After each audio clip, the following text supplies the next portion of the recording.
আসসালামু আলাইকুম। এখন শুনবেন সংবাদ শিরোনাম।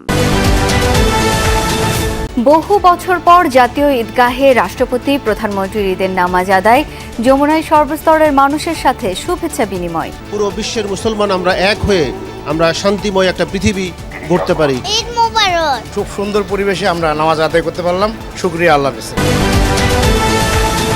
ফ্যাসিবাদ মুক্ত পরিবেশে ঈদ আনন্দের, বললেন মির্জা ফখরুল। হিংসা বিদ্বেষ ভুলে দেশ গড়ার প্রত্যয় বিরোধী দলীয় নেতা ডাক্তার শফিকুরের। কিশোরগঞ্জের শোলাকিয়া ও দিনাজপুরের গোড়ে শহীদ ময়দানে লাখো মানুষের জামাত, দেশ জুড়ে মসজিদ ঈদগাহে নামাজ পড়েছেন মুসল্লিরা। আল্লাহ তাআলা যেন আমাদেরকে সুখী সমৃদ্ধ একটা দেশ দেয়। যুদ্ধ চাই না, আমরা শান্তি চাই। ঈদ উচ্ছ্বাসে ভাসছে দেশ, রাজধানীতে বর্ণাঢ্য র্যালি, চিড়িয়াখানা সহ বিনোদন কেন্দ্রগুলোতে ভিড় করছেন অনেকেই। আজকে সবার মন খুশি। আমরা সর্বপ্রথমে দেখলাম আমরা বান্দর, সবার মনের মতন। দাদর দেখছি আর হলো বক আছে না, বক দেখছি। তারপর আসসালামু আলাইকুম। এতক্ষণ শুনছিলেন সংবাদ শিরোনাম, এখন শুনবেন বিস্তারিত। দেশ, জাতি আর মুসলিম উম্মার শান্তি ও সমৃদ্ধি কামনায় জাতীয় ঈদগাহে হয়েছে ঈদের প্রধান জামাত। পাশাপাশি ছিল বিশ্বব্যাপী চলমান অস্থিরতা আর যুদ্ধ বন্ধের প্রার্থনা। সাধারণ মুসল্লিদের সাথে সামিল হয়ে নামাজ পড়েছেন রাষ্ট্রপতি, প্রধানমন্ত্রী ও প্রধান বিচারপতি সহ সরকারের শীর্ষ ব্যক্তিরাও। ভোর থেকেই গুমোট আবহাওয়া, সূর্যের দেখা নেই। এসব পায়ে ঠেলে সব পথ যেন মিলেছিল একখানে জাতীয় ঈদগাহ ময়দানে। নারী, পুরুষ, শিশু ঈদ আনন্দে সামিল হতে সবাই এসেছিলেন এখানে। মূল ভেন্যুর চারদিকেই ছিল মানুষের এমন ঢল। লক্ষ্য একটাই, বড় জামাতে একসাথে নামাজ আদায়, আর তাতে নাকি সওয়াবও বেশি। তাই কেবল রাজধানী নয়, আশপাশের জেলা থেকেও এসেছিলেন অনেকে। জাতীয় ঈদগাহের ধারণ ক্ষমতা 90,000 থেকে 1 লাখ হলেও ধারণা উপস্থিতি ছিল তার চেয়ে বেশি। সাধারণের সাথে এক কাতারে জাতীয় ঈদগাহে ছিলেন রাষ্ট্রপতি, প্রধানমন্ত্রী, প্রধান বিচারপতি ও মন্ত্রিসভার সদস্য সহ সরকারের নীতি নির্ধারকরা। খুতবায় এক মাসের রোজা শেষে ঈদুল ফিতরের তাৎপর্য তুলে ধরেন ইমাম।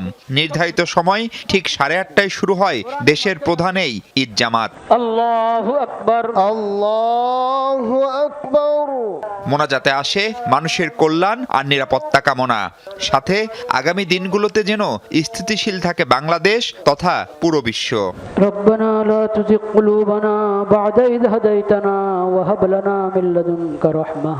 আমাদের রাষ্ট্রের যে সমস্যাগুলো আছে সেগুলো সমাধান করা দরকার। আল্লাহর কাছে চাইবো যাতে আমাদের বাংলাদেশটা অনেক সুন্দরভাবে চলে, সবাই যাতে মানসিক শান্তিতে থাকে এবং সবাই যাতে ভালো থাকে। ইরান ইসরায়েল যুদ্ধ তথা চলমান বিশ্ব অস্থিরতা বন্ধের প্রার্থনাও ছিল ঈদ জামাতে। পুরো বিশ্বের মুসলমান আমরা এক হয়ে আমরা শান্তিময় একটা পৃথিবী গড়তে পারি। ইরানে যুদ্ধ হচ্ছে, ওখানে যে মুসলমানদের হেফাজত করে। সকলের জন্য আমরা দোয়া করব, সকলে যাতে ভালো মতো ঈদ করতে পারে। আমরা শান্তিময় একটা পৃথিবী করতে চাই। আনাআনি বন্ধ হয়ে যাতে সবাই সুখে শান্তিতে যাতে ঈদ উদযাপন করতে পারে। এই ঈদের দিনটা ভালোভাবে আমরা পালন করতে পারি। ঈদ মোবারক।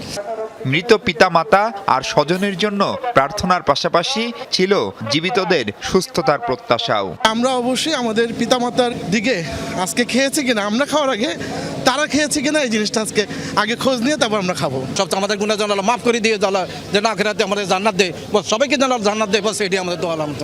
জাতীয় ঈদগাহে আসা মুসল্লিরা বলছিলেন, নির্বাচনের পর যে গণতান্ত্রিক পথে যাত্রা শুরু করেছে দেশ, সেই পথ চলা যেন টেকসই আর নির্বিঘ্ন হয়। দীর্ঘ 36 বছর পর এক অনন্য ইতিহাসের সাক্ষী হলো জাতীয় ঈদগাহ ময়দান। একই জামাতে কাতারবন্দি হয়ে পবিত্র ঈদুল ফিতরের নামাজ আদায় করলেন রাষ্ট্রপতি মোহাম্মদ শাহাবুদ্দিন ও প্রধানমন্ত্রী তারেক রহমান, যা দেশের রাজনৈতিক ইতিহাসে এক নতুন মাত্রা যোগ করল। শনিবার সকাল 8:30টার কিছু আগে ঈদগাহ ময়দানে উপস্থিত হন রাষ্ট্র ও সরকার প্রধান, কূটনীতিক, শিক্ষাবিদ সহ সর্বস্তরের মানুষের সঙ্গে ঈদ শুভেচ্ছা বিনিময় করেছেন প্রধানমন্ত্রী তারেক রহমান। সকাল 10:30টায় রাষ্ট্রীয় অতিথি ভবন যমুনায় এই শুভেচ্ছা বিনিময়ে অংশ নেন তিনি। এ সময় প্রধানমন্ত্রীর সাথে ছিলেন তার সহধর্মিণী ডাক্তার জুবাইদা রহমান। এ সময় স্থানীয় সরকার মন্ত্রী ও বিএনপি মহাসচিব মির্জা ফখরুল ইসলাম আলমগীর বলেন, ফ্যাসিবাদ মুক্ত পরিবেশে এই ঈদ অত্যন্ত আনন্দের, তবে খালেদা জিয়াবিহীন ঈদ বিষাদের। এর আগে সকাল 8:30টা থেকে সর্বসাধারণের জন্য যমুনা প্রাঙ্গণ প্রবেশ পথ উন্মুক্ত করা হলে সেখানে জনস্রোত তৈরি হয়। সাধারণ মানুষ, দলীয় নেতাকর্মী ও বিভিন্ন শ্রেণী পেশার মানুষ সেখানে জড়ো হন। প্রধানমন্ত্রীকে এক নজর দেখতে ভিড় করেন সাধারণ মানুষ। বিপুল উপস্থিতির কারণে নিরাপত্তা শৃঙ্খলা রক্ষায় আইন শৃঙ্খলা রক্ষাকারী বাহিনীকে বেশ বেগ পেতে হয়। ফ্যাসিবাদ মুক্ত একটা পরিবেশে এই ঈদুল ফিতরের নামাজ আদায় করেছি আমরা। পরে ঈদ আমাদের সকল বাংলাদেশের মানুষের কাছে অত্যন্ত আনন্দের, সেই সঙ্গে আমাদের ব্যথার এই জন্যে যে এই প্রথম আমরা ঈদুল ফিতরের নামাজের পরে আমাদের দেশনেত্রী বেগম খালেদার সঙ্গে যে আমরা দেখা করতে যেতাম সেটা এবার সম্ভব হচ্ছে না। ঢাকায় নিজ নির্বাচনী আসনে ঈদুল ফিতরের নামাজ আদায় করেছেন জাতীয় সংসদের বিরোধী দলীয় নেতা ডাক্তার শফিকুর রহমান। সকাল 8টায় মিরপুর 60 ফিট সংলগ্ন মণিপুর স্কুল অ্যান্ড কলেজ মাঠে ঈদ জামাতে অংশ নেন জামায়াত আমির ও বিরোধী দলীয় নেতা ডাক্তার শফিকুর রহমান। ঈদ জামাতে অংশ নিয়ে তিনি বলেন, হিংসা বিদ্বেষ ভুলে নতুন বাংলাদেশ গড়তে সকলকে ঐক্যবদ্ধ হয়ে কাজ করতে হবে। দেশ গঠনে যার যার অবস্থান থেকে কাজ করার আহ্বান জানান ডাক্তার শফিকুর রহমান। বলেন, দুনিয়া ও আখিরাতের জন্য জীবন গঠন করতে হবে, তবেই আল্লাহর সন্তুষ্টি অর্জন সম্ভব বলে জানান বিরোধী দলীয় নেতা ডাক্তার শফিকুর রহমান। আল্লাহ তাআলা আমাদের উপর রহম করুন, আমাদের 30 দিনের এবং অতীতের ফেলে আসা সারা জিন্দগির ইবাদতকে আল্লাহ কবুল করুন। এর উসিলায় আমাদের দেশের উপর রহম করুন, শান্তির ফয়সালা নাজিল করুন, হিংসার পরিবেশ দূর করুন, ভালোবাসা এবং ভ্রাতৃত্বের পরিবেশ আল্লাহ পয়দা করে দিন। সারা দুনিয়ায় বিবাদমান যুদ্ধরত দুনিয়াকে আল্লাহ তাআলা আগুন নিভিয়ে দিয়ে শান্তি নাজিল করুন। বছর ঘুরে আবার এলো পবিত্র ঈদুল ফিতর।